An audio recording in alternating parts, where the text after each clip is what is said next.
O passo 3 da nossa estratégia de 10 passos é identificar a sua equipa.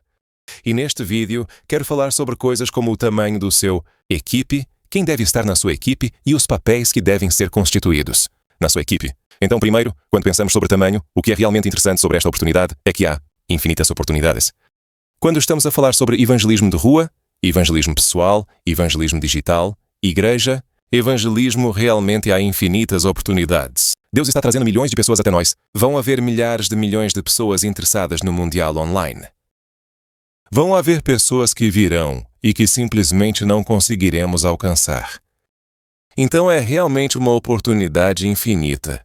Então o tamanho da sua equipe realmente precisa ser baseado na dinâmica de o contexto da sua igreja ou ministério e os dons que estão disponíveis para você nessas configurações.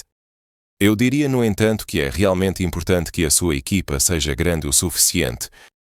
Enviar pessoas em pares. Quero dizer, quando pensamos em Jesus, em Marcos 6, esta é a sua estratégia. E quando pensamos sobre essa estratégia, provavelmente muito dela tinha a ver com praticidade. Quero dizer, quando uma pessoa vai sozinha, é fácil ficar desanimado. Um parceiro oferece oportunidades de encorajamento. Mas a segurança também é muito importante. Quando estamos envolvidos em ambientes urbanos, como experimentamos quando descemos a San Diego, tivemos interações com um morador de rua que queria roubar o nosso telefone, certo? E tivemos interações no estacionamento que foram difíceis. Como ter um parceiro nos mantém seguros, nos mantém acima de qualquer suspeita. E o que Jesus fez. E nós sugerimos fortemente que, independentemente do tamanho da sua equipe, você pelo menos consegue enviar pessoas em pares, no mínimo. Então, a seguir, quem deveria estar na sua equipe? Honestamente, só penso que existem apenas 2 critérios que uma pessoa tem que ser membro da equipe. Acho que eles precisam ser cristãos. Quero dizer, estamos saindo para representar Cristo para pessoas que precisam desesperadamente dele. É importante que as pessoas conheçam Jesus. E, em última análise, esperamos que esta estratégia cultive muitas conversas. Então queremos pessoas que possam ter conversas sobre Jesus.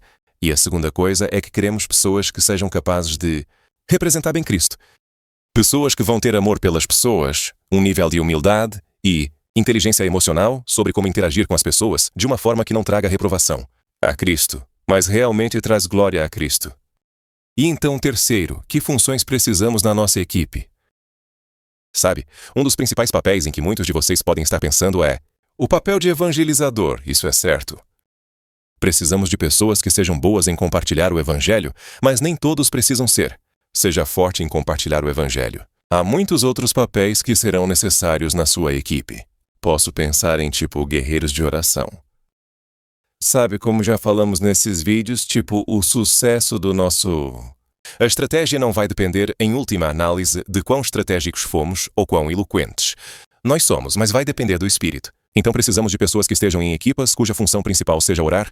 Se eles estão ou não se reunindo em casas ou em igrejas, rezando quando o evento está acontecendo, ou eles estão indo contigo para os locais do evento, e o seu trabalho principal é apenas rezar. Também vamos precisar de pessoas nas equipes que estejam apenas organizando logística, trazendo a água, organizar o jantar, deixar as pessoas nos locais certos.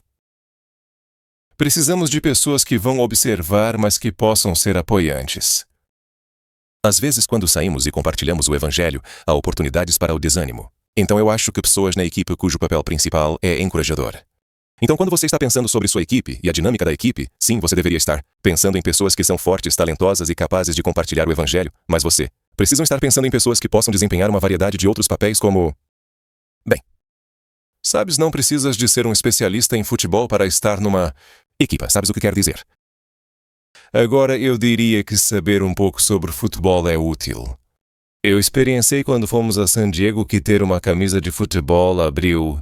Iniciar conversas e ter consciência de algumas coisas que estão acontecendo no futebol, como na Liga dos Campeões e na Premier League inglesa, isso realmente derrubou algumas barreiras. Mas não era um pré-requisito. Então não precisamos ser especialistas em futebol. Para fazer isto, também não precisamos ter doutorados em religiões mundiais, certo? É como se você fosse a um jogo marroquino onde a maioria as pessoas são muçulmanas. Você não precisa ter um doutorado em Islã ou religiões do mundo.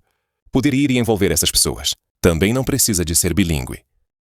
Agora, claramente, todas essas coisas podem ser úteis, como ser um especialista em futebol, ser bilíngue, conhecer as religiões mundiais pode certamente ser útil, mas elas não são pré-requisitos. Quando estamos pensando sobre quem deve estar na equipe, realmente estamos falando sobre Cristãos que podem representar Cristo bem, precisamos que você sabia e fielmente em oração pense sobre as dinâmicas do seu contexto ministerial. Mas ao fazer isso, sim, pense naqueles que são dotados em evangelismo. Quando olhamos para as Escrituras, vemos que Paulo parece ter sido o principal orador. Aprendemos isso em Atos 14. Mas o Paulo não foi sozinho. Ele tinha Barnabé, que nós sabemos que era o encorajador. Então, queremos encorajá-lo a pensar em todos os papéis que precisam. Estar ocupado na sua equipe.